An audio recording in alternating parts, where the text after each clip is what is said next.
Okay, मेरा नाम गौरव है और मैं सक्सेसफुल एकेडमी संस्थान में साइंस पढ़ाता हूँ। और जब हम 8th से 9th क्लास में जाते हैं तो एक 9th क्लास को बड़ा हवा बना दिया जाता है, और स्पेशली साइंस को कुछ ज़्यादा ही हवे वाली इमेज में रिप्रेजेंट किया जाता है, चाहे वो स्कूल हो चाहे कोई। आज हम सब मिलके और मेरे स्टूडेंट्स स्पेशली मिलके ये प्रूव कर देंगे कि 9th की साइंस से ईजी सब्जेक्ट कोई दुनिया में है। ठीक है। दूसरा, हम पूरे सिलेबस के जो मेजर टॉपिक्स हैं उनको कवर करने की कोशिश करेंगे, ताकि अगर कोई हमसे पूछे, और ये सबसे बड़ा सवाल भी कि एक दिन पहले क्या करना चाहिए, तो हम ये जवाब दे पाएँ कि एक दिन पहले इस वीडियो को देखना चाहिए और सुनना चाहिए। ठीक है। So let's start. Today I Kapil Yadav of class 9 one and all. Today I Kapil Yadav of class 9 of Success Avenue classes is going to tell about equation of motion. This is the graph, and this is the time, and this is the velocity. Now a body move from point 0 to p on initial, then it take a velocity change to p.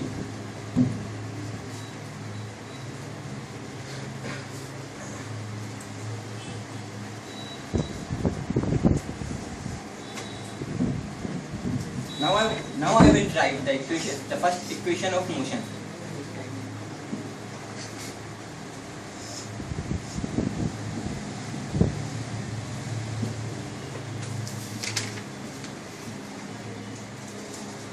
Now the v is initial,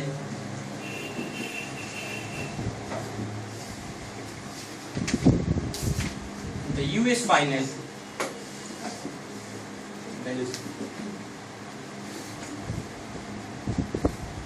now I will see the graph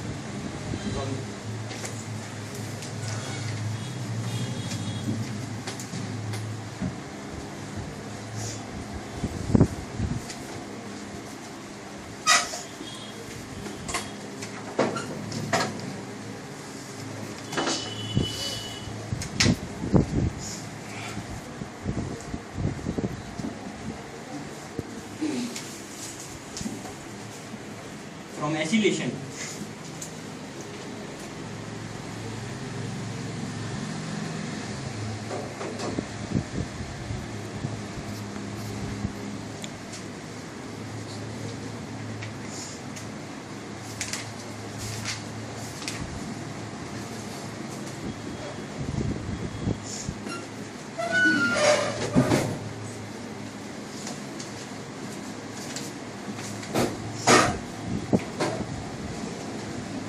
Now we have get the value of PD. Now this we will put in the first step.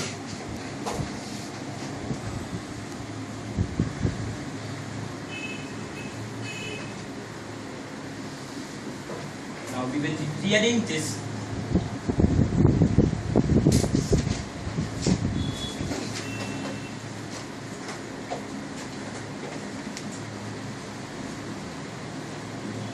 Now I will write the third equation of motion.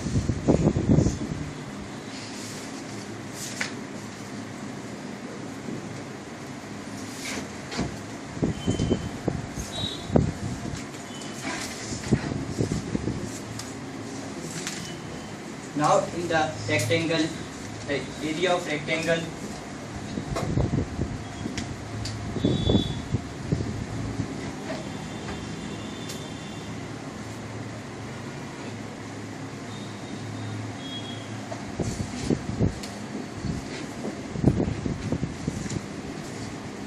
length is initial,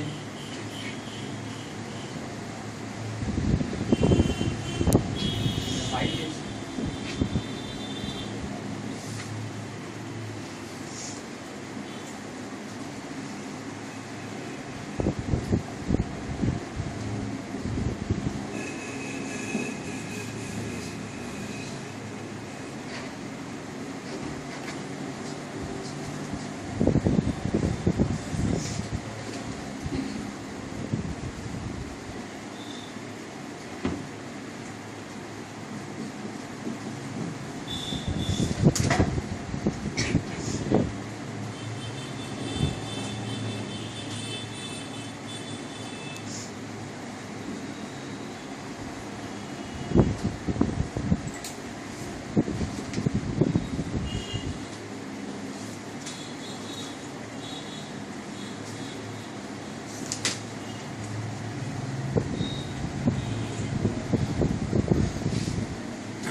Now we will find the value of t. Find the value of t. We will use the equation 1.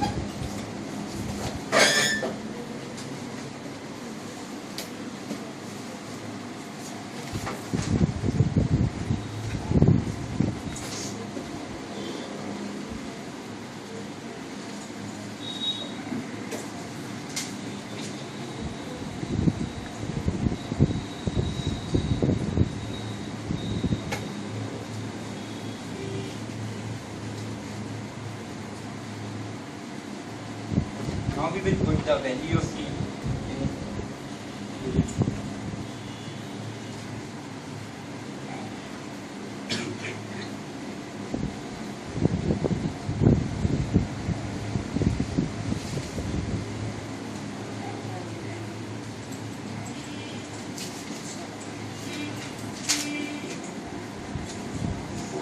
U is initial.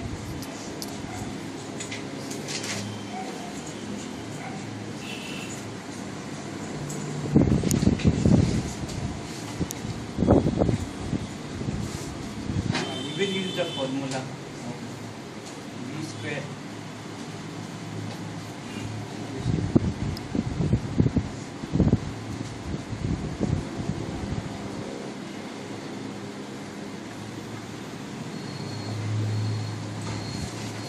we will rearrange this.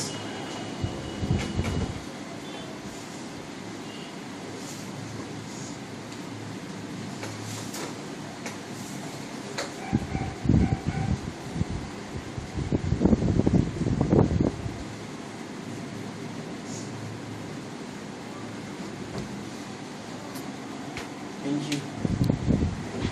Good evening to one and all present here, respected directors and all my dear friends.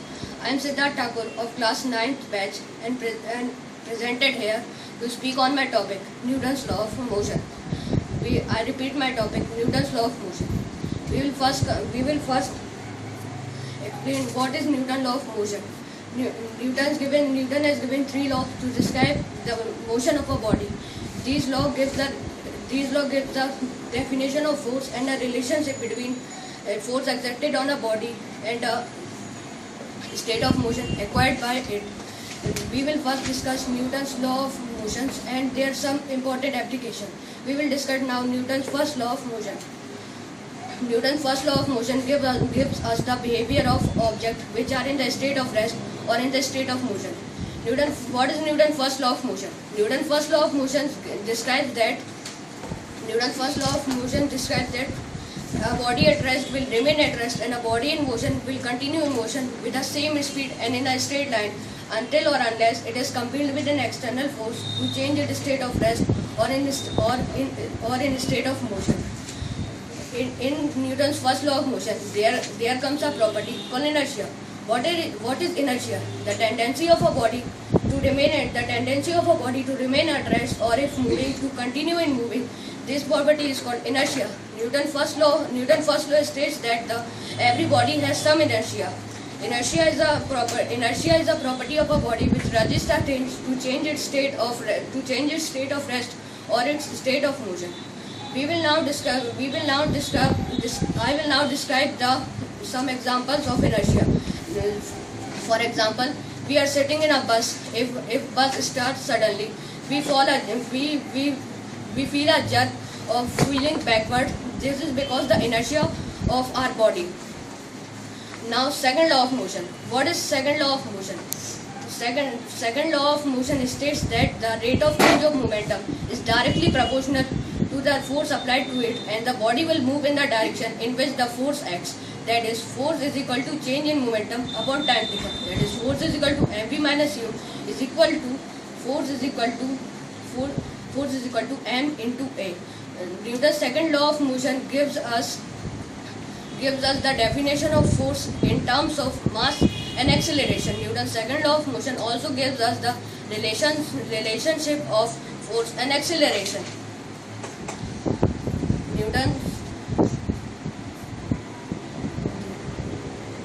Newton's second law of motion are the case of high jumper, the case of seat belts in a car.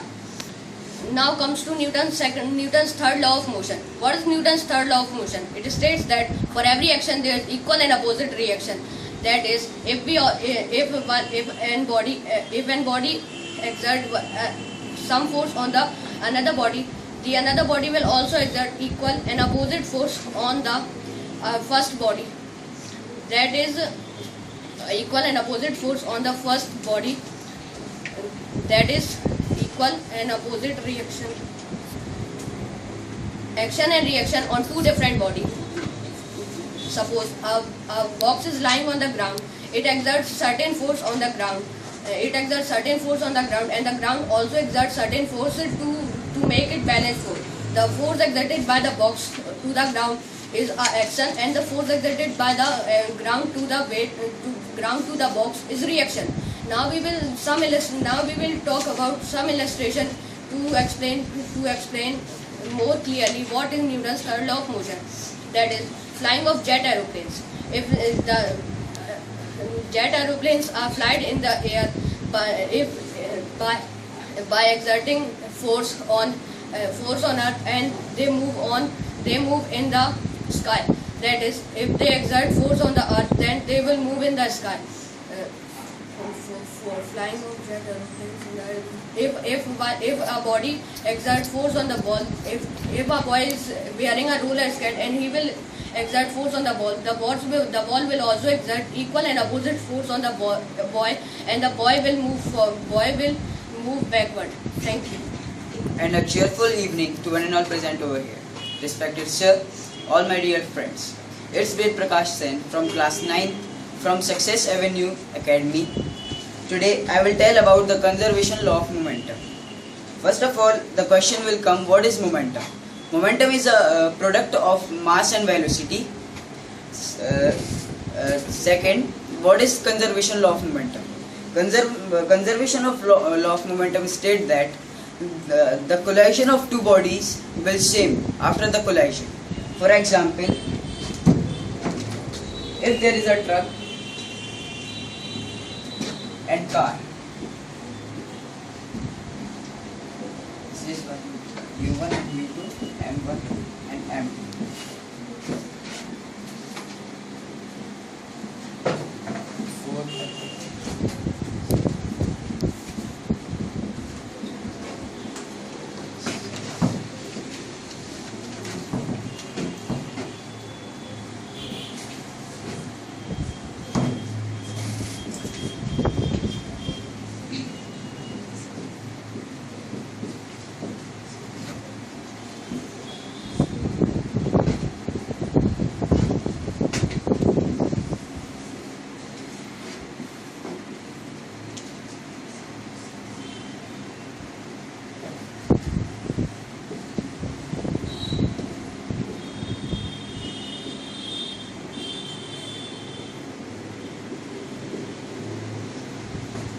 This is an example of conservation law of momentum. Lastly, I want to conclude this. Momentum can't be created, can't be destroyed. Thank you. Today I, Asta Srivastava, is standing before you to tell you something about equations of motion for freely falling bodies. Freely falling bodies have accelerating motion. There are three equations of motion that we have studied earlier for motion, that are, first, V is equals to U plus AT. Second, S is equals to UT plus half AT square, and third V square is equals to U square plus 2AS. Here V is for V is for final velocity, U is for initial velocity, A is for acceleration, T is for time taken, and S is for distance. Now these equations have been changed to V is equals to U plus GT, H is equals to UT plus half GT square, and V square is equals to U square plus 2GH. Important points that we should be remember for freely falling body. First, then when a body falls from upwards, the velocity increases, so the acceleration due to gravity is negative. Second, that when a body moves vertically upwards, so the velocity decreases, so the gravity due to acceleration is negative. When a body is falling upwards, its initial velocity is 0, and when a body is falling vertically downwards, its final velocity is 0. Thank you. To one and all, today I, Sajal Singh Gaur of class 9th of Success Avenue Academy is going to share my views on the topic buoyancy, buoyant force, Archimedes principle and flotation principle. First of all, the question arises in our mind that what is buoyancy? Buoyancy is the property or tendency of an object to exert upward force in the buoyancy is the property of an liquid to exert upward force in the direction to exert upward force in an object. Let us consider this example. This is a beaker and this is a wooden block.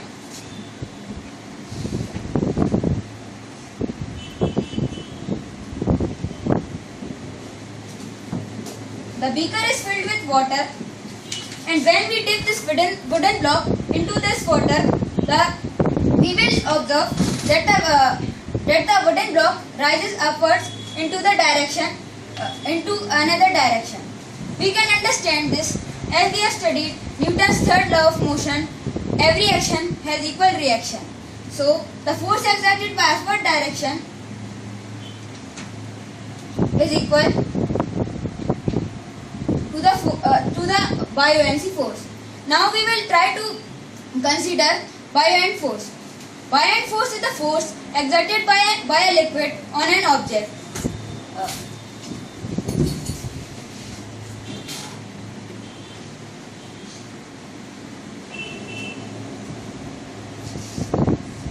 Buoyant force helps us to tell the buoyant force can be determined by depends upon 2 points: density of the liquid and volume of object immersed in liquid.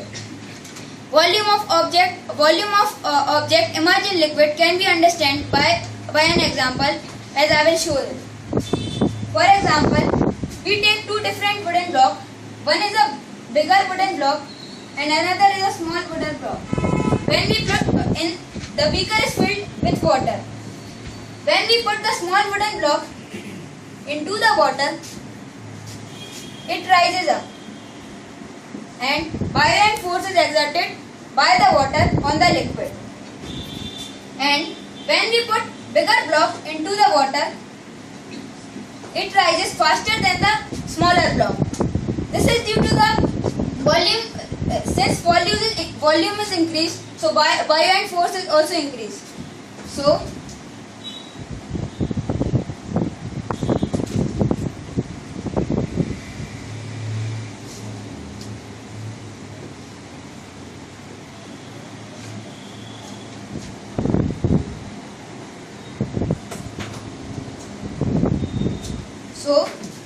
we come to the conclusion that if volume is directly proportional to buoyant force. Now,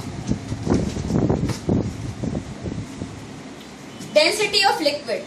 For example, we take water in a beaker and put a wooden block in it. and we take another beaker and add some common salt in the water. Now, if we put wooden blocks in both the beakers, the wooden block in the second solution, which is the common salt and water solution, will rise faster because there are less spaces in the water in the case of NaCl solution, whereas there are more spaces in the case of water. So we come to the conclusion that buoyant force also depends upon density of liquid.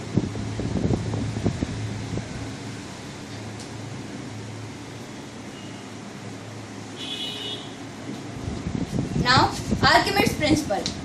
Archimedes' principle was stated by a Greek scientist named Archimedes. He stated that if an object is immersed partially or completely in the water, the buoyant force exerted by the water is equal to the weight of the displaced water to the weight of the displaced water of the object. Now, there are two things to be considered. This is a wooden block and beaker filled with water, and when we place a wooden block in it, it exerts a downward force. Due to this downward force, the water exerts same force upwards.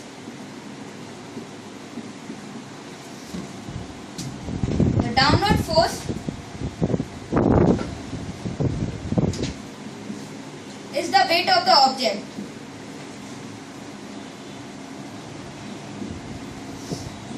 And the upward force is the buoyant force.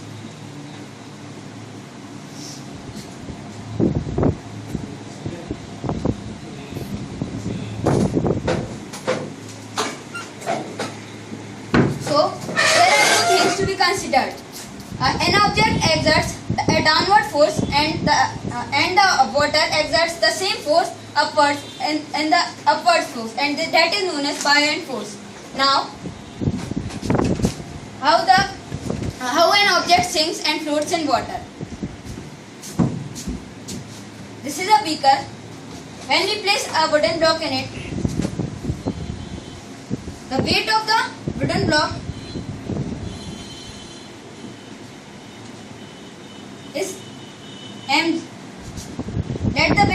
Let the mass of the wooden block be m1, and weight equals to mass into gravity 2.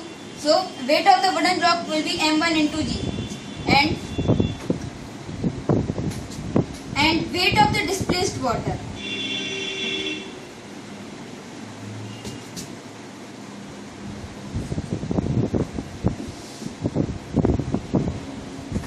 which is m2 into g. Here g is constant. So we will consider this. This is first. We know that weight of the displaced water equals to the buoyant force. So if the buoyant force is less and the weight of the object is more, then the object will float above the water. And if the buoyant force increases and the weight of the object decreases, then the object will float in the water. And if the buoyant force decreases and the weight of the object increases, then the object will sink in the water. And there is a third condition also, that if the buoyant force is equal to the weight of the object, then the object will float in the water. Thus, These are the three criteria that are to be considered for buoyant force. Now, what is foot principle? Gracious morning to one and all present here, to respected sir and my dear friends. Today I, Vedansh Rai, a student of Success Avenue Academy, is going to reflect some light on of the topics of the chapter Matter in Our Surroundings. So some of the following topics are latent heat, what is latent heat, and the types of latent heat, that's are latent heat of vaporization and latent heat of fusion. The second topic I am going to show is evaporation, the applications in daily life, and I will prove this about the surface phenomenon of the evaporation and give some examples. The third is the factors of evaporation. There are 5 factors. Fourth is the evaporation causes cooling effect, and with some examples. So the first topic, latent heat. What do we mean by latent heat? When the heat is, as we all know, when the heat is applied to a substance, the temperature increases. But when the heat is applied to a substance to change its state of matter, it is known as latent heat. When the latent heat is applied, it doesn't increase the temperature of the object. Instead, it changes the state of the object. The term latent heat, in which latent means hidden, it is so because the heat applied, that is the latent heat, becomes hidden and cannot be detected by a thermometer. There are 2 types of latent heat, that are latent heat of fusion, that is change in the state of solid to liquid. The amount of so now what is latent heat of fusion? The amount of latent heat that is required to change 1 kg of solid into liquid at atmospheric pressure at its boiling point is known as latent heat of fusion. And one factor heat of fusion, the amount of heat energy that is required to change 1 kg of solid into liquid at atmospheric pressure at its melting point is known as latent heat of fusion. One fact I want to tell you all that the ice at 0 degrees Celsius is more effective in cooling than water at the same temperature. The reason I am going to tell, because as we know that water requires, ice requires the latent heat of 3.34 into 10 raised to the power 5 joules to become water. But and as we know that once it has become water, the water already has that heat, that is 3.34 into 10 raised to the power 5 joules.